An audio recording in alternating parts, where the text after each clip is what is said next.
ఉన్న బంగారాన్ని విడిపించి ఆ రోజు ఆన్లైన్ రేటుకే మేము కొంటాం. Sharma gold company.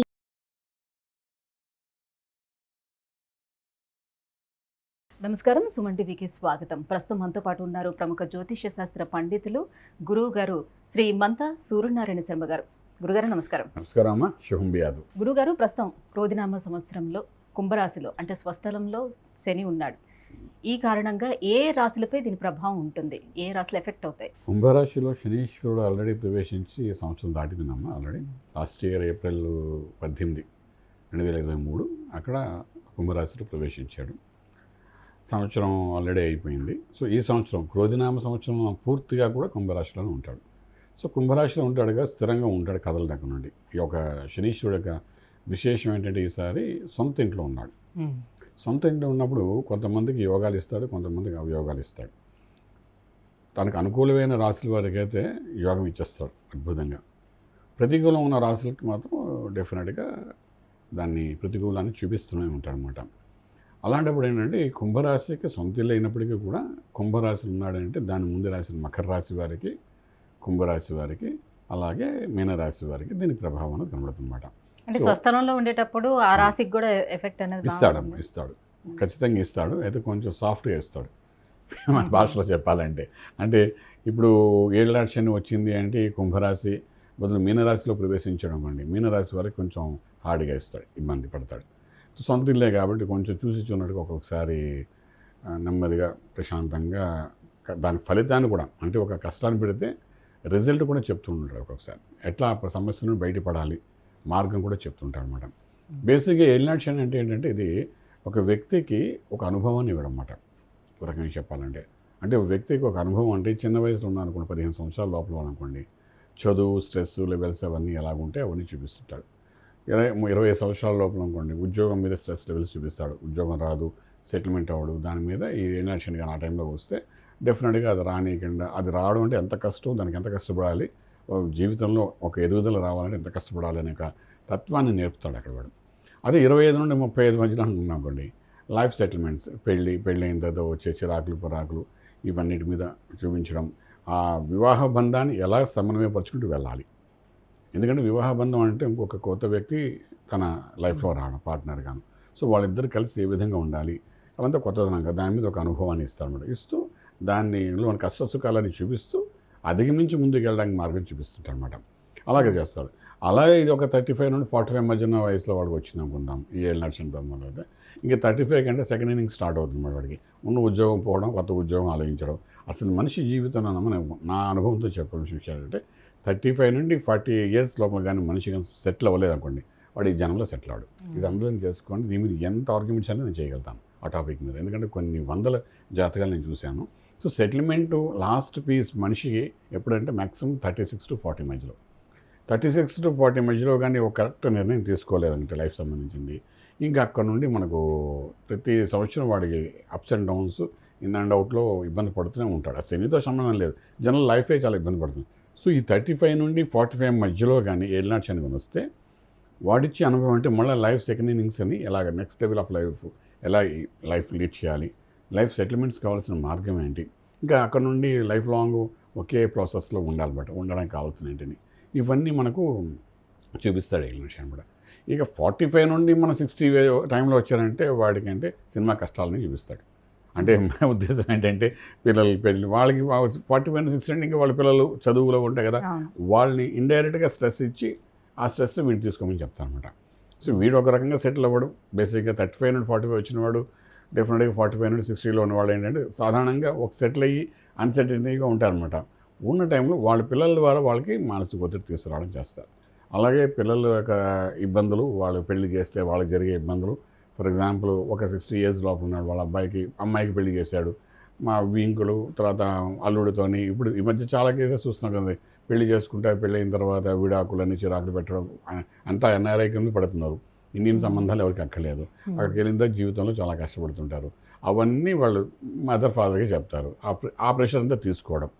ఎందుకు తీసుకుంటున్నారు అంటే ఈ శని యొక్క ప్రభావం అలాంటివి కూడా తీసుకునే అవకాశం ఉంటాయి. ఇంకా 60 to 80 మధ్యన తీసుకుందాం, ఒక 20 years గ్యాప్ ఇస్తున్నారు డాక్టర్, 20 years గ్యాప్. ఇది థర్డ్ లెవెల్ ఆఫ్ ఏలినాటి శని రావడం వాళ్ళకి, అంటే మూడోసారి వస్తుంటాం మేడం. మూడోసారి వస్తున్నప్పుడు ఒకసారి యోగం ఇస్తాడు, ఒక్కొక్కసారి జీవితానికి ఎండ్ కార్డు కూడా పడేస్తారనమాట.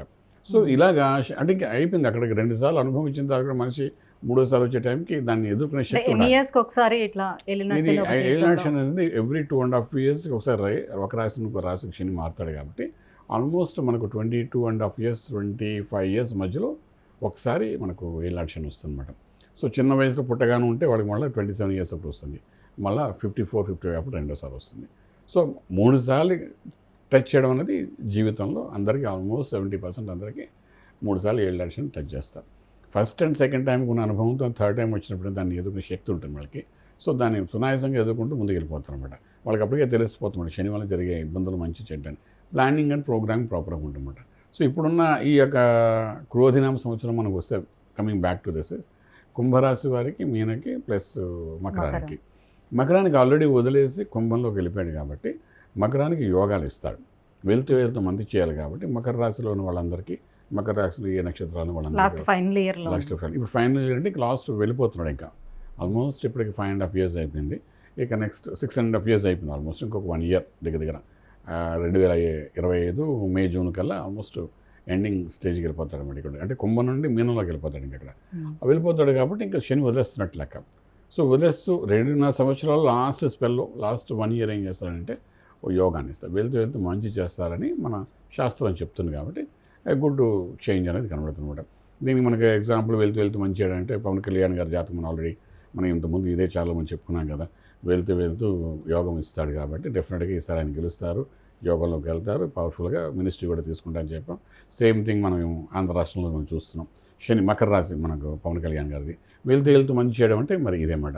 ఇలా చేసినప్పుడు ఏంటవుతుందంటే మరి అది లైఫ్ సెటిల్మెంట్ లాగా చేసేస్తాను వెళ్తూ. గుడ్ థింగ్ అంటే ఆ వ్యక్తికి ఆ చదువుకునే కురవాడనుకోండి, పెళ్ళి కావాల్సిన కురవాడకుండా, లేదా ఉద్యోగం కోసం ప్రయత్నం చేస్తాం వాడికి ఒక మంచి ఉద్యోగం కూర్చోబెట్టాడు. పెళ్ళి కాని వాడికి కరెక్ట్గా మంచి వైఫ్ని కానీ ఆ హస్బెండ్ కానీ ఎవరికి అది తీసుకుని ఇవ్వడం, లైఫ్ సెటిల్మెంట్ చేయడం.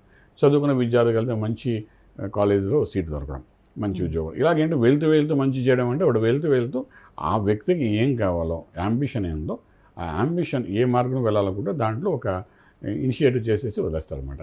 సో అది చాలా పెద్ద అడ్వాంటేజ్ ఫర్ ది పీపుల్ అనమాట. సో వాడు ఏనాడు శని వచ్చినా మనం బాధపడవలసిన అవసరం లేదంటే అనుభవంతో కూడిన మోక్షాన్ని ఇస్తాడు. ఫస్ట్ 5 years స్ట్రెస్లో పెట్టినా వెళ్ళేటప్పుడు మంచి చేస్తాడు కాబట్టి ఇట్స్ ఎ గుడ్ సైన్ అంటాం. ఇప్పుడు మకర రాశి వారికి ఈ సంవత్సరం టేక్ ఆఫ్ బాగుంటుంది. దానికి తోడు గురుబలం కూడా ఉంది కాబట్టి డెఫినెట్ మంచి చేస్తాడు. అలాగే కుంభంలోకి చూసినా కుంభంలో ఇంకొక ఏడాది పాటు డెఫినెట్గా ఆ శని ప్రభావం కనబడుతుంది. దాని తోడంటే ఈ సంవత్సరం ఈ శనికి ముందు రాహు కూర్చున్నాడు. అంటే కుంభరాశి వారికి ముందు కూడా ఒక రాహు అనే పాపగ్రహం ఉంది. సో వాడి కుటుంబ పరంగా కూడా బెనిఫిషియల్ ఏమి కనబడదన్నమాట. సో ఆల్మోస్ట్ శని ప్రభావము, రాహు ప్రభావం కూడా అక్కడ ఇక్కడ కనబడడం వల్ల డెవలప్మెంట్ ఫర్ కుంభరాశి చాలా టఫ్గానే ఉంటుందని చెప్పచ్చు అనమాట. సో అలాగే మనకి ఏంటంటే మీనం, ఎందుకంటే అక్కడ మీ కుంభంలో ఉన్నాడు కాబట్టి ముందు ఉన్న 2.5 సంవత్సరాలు వాడు కూడా ఒకటి మీనం ఉంటుంది కాబట్టి మీనరాశి వరకు ఏంటంటే రాహు యొక్క ఇన్ఫ్లుయెన్స్ ఉంది ఈ సంవత్సరం, అలాగే శని యొక్క ప్రభావం కనబడుతుందన్నమాట. సో ఆ ప్రభావం ఎలా ఉంటుందంటే ఖర్చులు, అనవసరమైన ఖర్చులు, అనవసరమైన ఇబ్బందులు, అంటే మన ఫాల్స్ రిసెష్యూకి వెళ్ళి ఖర్చు పెట్టడము, ఏదైనా ఎక్కడ ఇన్వెస్ట్మెంట్ చేస్తే ఆ ఇన్వెస్ట్మెంట్ చేసిన ప్లేసు పూర్తిగా బ్లాక్ అయిపోవడము, ఆ రకంగా బ్లాక్ అవ్వడం, లేదంటే మనకు ఇంకా ఓ ల్యాండ్ మీద పెడితే ఆ ల్యాండ్ ఎవరో కబ్జా చేసిన ల్యాండ్ లాగా రావడం, దానివల్ల మన డబ్బంతా నష్టపోవడము, ఇలా ఫైనాన్షియల్లీ ఒక రకంగా ఎఫెక్ట్ పెడతాడు మీనరాశి వారికి. సో మనకి ఎలా తీసుకుంటే మూడింటిని, మకరానికి యోగం ఇస్తాడు, కుంభానికి ప్రెషర్ ఇస్తాడు, మీనానికి ఏంటంటే లాసెస్ చూపిస్తాడు, స్టాగ్నెంట్ చేస్తాడు మనీ అనమాట. సో ఈ రకంగా ఈ 3 రాశుల వరకు చేస్తారు కాబట్టి బేసిక్గా అంటే గోచర రీత్యా ఇప్పుడు మనకి ఏలినాటి శని నడుస్తున్నప్పటికీ కూడా వాళ్ళ జన్మ జాతక రీత్యా కూడా దాన్ని కంపేర్ చూసుకోవాల్సిన అవసరం ఉంటుందమ్మా. ఇప్పుడు ఇలా ఉన్నప్పుడు అంటే దీనికి మనం ఒక 60% వేసాం అనుకుందాం, మిగిలిన 40% గ్రహచార రీత్యా దశలు ఏం జరుగుతున్నాయి, అంతర్దశలు ఏం జరుగుతున్నాయి, వాటితో కలిసి మనం చూస్తాం. ఒకరి జాతకం చూడాలంటే గోచారం గ్రహచారం రెండు కలిపి చూడాలి మనం. అలా చూసేటప్పుడు ఏంటంటే ఒకవేళ ఇలా ఏలినాటి శని ప్రభావం ఉన్న దశలు అద్భుతంగా ఉన్నాయనుకోండి, మహారదశలు చాలా బాగున్నాయి అనుకోండి, అప్పుడు ఏంటవుతుందంటే దశానాథుడు బాగున్నప్పుడు టేక్ ఆఫ్ బాగుంటుంది, యోగంలో తీసుకెళ్తాడు, యోగంలో తీసుకెళ్ళి మానసిక ఒత్తిడి ఇస్తాడు.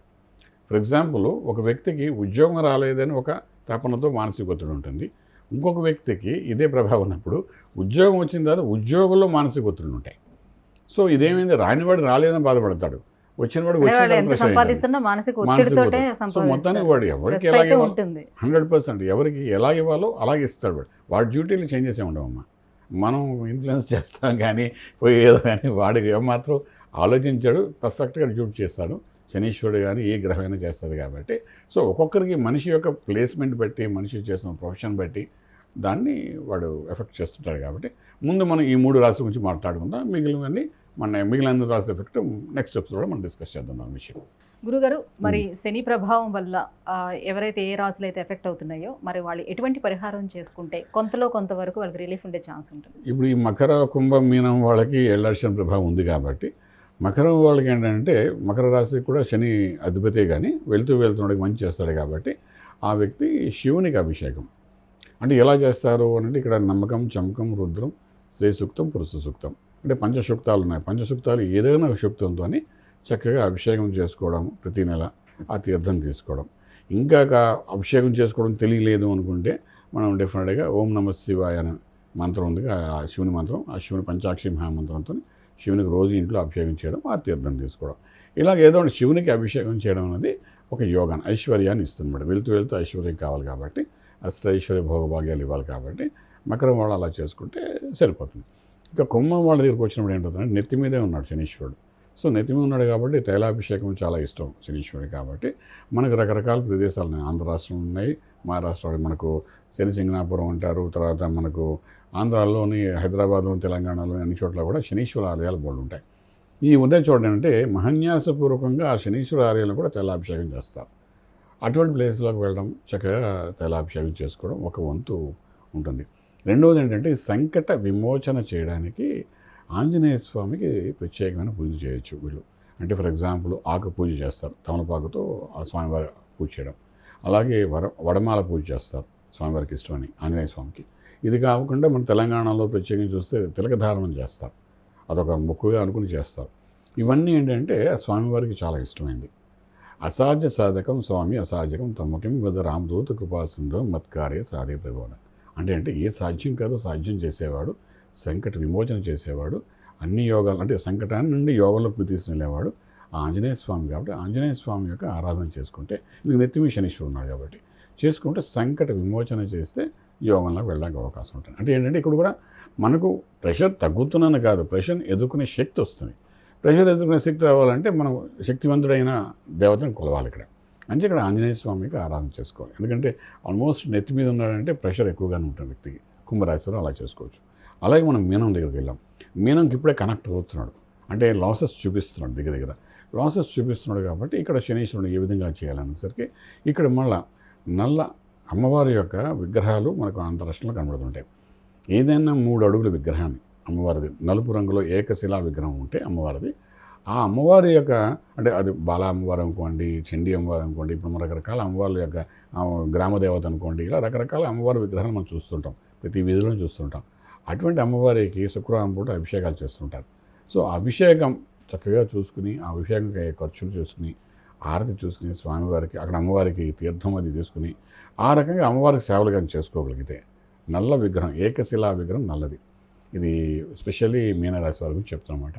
అలా చేసినప్పుడు దాని ఫలితం అనేది అంటే ఫలితము అంటే శని మనకి ఏదో మన మాట వినేస్తాడు అని మాత్రం కాదు. ఫలితం అంటే మనకు సన్ రైజ్ వస్తుంది, ఎండాకాలం వస్తుంది, మనం ఏం చేస్తున్నాం గొడుగు పెట్టుకుని బయటకు వెళ్తాం.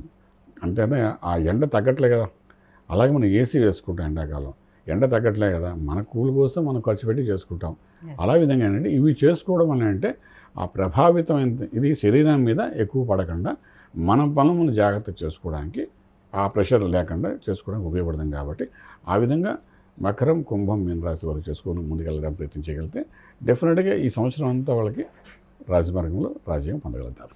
గురుగారు, ఈ క్రోధినామ సంవత్సరంలో శని చేత ప్రభావితమైనటువంటి రాశులు ఏంటి, వాళ్ళు ఎటువంటి పరిహారాలు చేసుకోవాలి, ఎటువంటి పరిహారాలు చేసుకుంటే వాళ్ళు వీటి నుంచి బయటపడే అవకాశం ఉంటుంది, ఈ విషయాన్ని తెలియజేసినందుకు ధన్యవాదాలు. శుభం వ్యాధి. సుమన్ టీవీలో మీ పర్సనల్ అండ్ బిజినెస్ ప్రమోషన్స్ కోసం కింది నెంబర్కి కాంటాక్ట్ చేయండి.